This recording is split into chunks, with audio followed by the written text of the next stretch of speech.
Le regole valgono per tutti, insomma, non può essere che una sagra duri 30 giorni consecutivi a scapito di ristoratori e baristi. Li hanno ribattezzati professionisti delle sagre, magari scollegati al territorio, pronti però a stabilirsi per un mese con panchine e tavolini in una località, danneggiando in quella che è stata definita concorrenza sleale gli esercizi pubblici del luogo.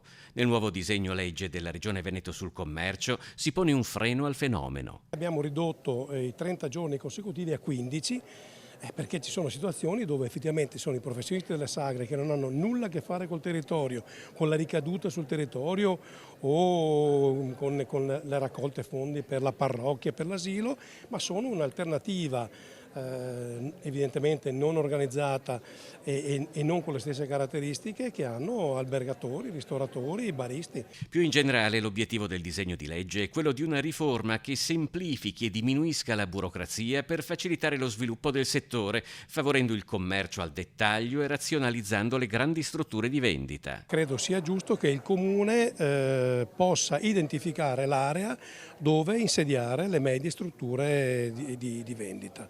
E questo perché c'è il rischio che queste medie strutture di vendita si insedino in zone non adeguate e poi con il passare del tempo diventino grandi parchi commerciali. Allora, anche qua serve una razionalizzazione. A Palazzo Balbi è stato presentato anche un nuovo strumento di agevolazione bancaria per le aziende agricole in collaborazione con gli istituti bancari.